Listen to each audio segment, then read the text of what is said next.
Meron ako ditong 1/4 kilo na okra. Hihiwain natin ito sa maliliit. Ayan, ganyan lang.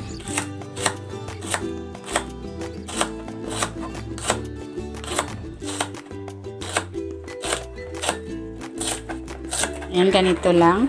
Itutuloy ko lang ang paghiwa dito sa natitira pa nating okra.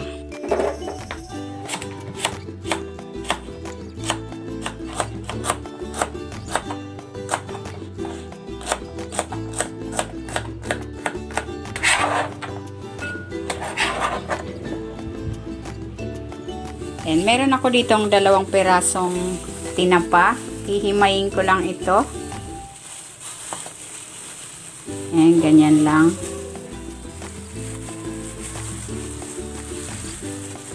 Ayan, okay na itong ating tinapa. Ilalagay na natin ito doon sa ating okra. Ayan. Timplahan na natin ito ng asin. Konting asin lang kasi medyo maalat na yung ating tinapa. Maglalagay din ako ng paminta. Ilagay na natin tong sibuyas, kamatis, dahon ng sibuyas. Maglalagay ako dito ng harina at ng 2 perasong itlog.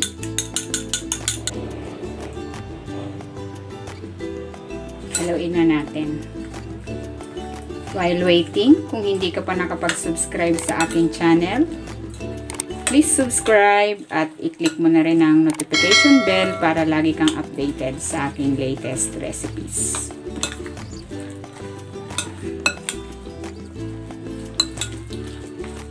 Ayan, okay na ito. Pwede na natin itong lutuin. Mainit na itong ating mantika. Maglalagay na ako ng mixture.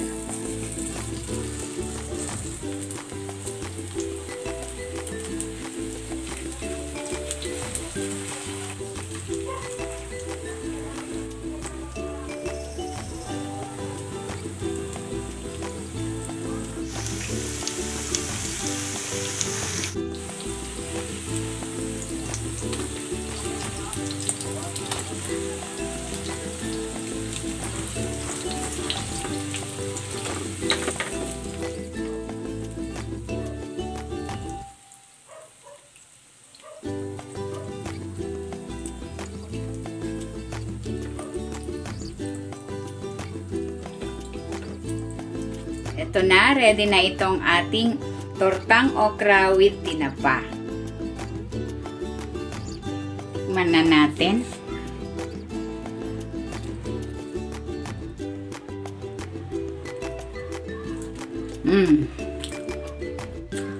Ang sarap. Malinamnam dahil doon sa tinapa. Kahit wala ng sausawan, okay na eh.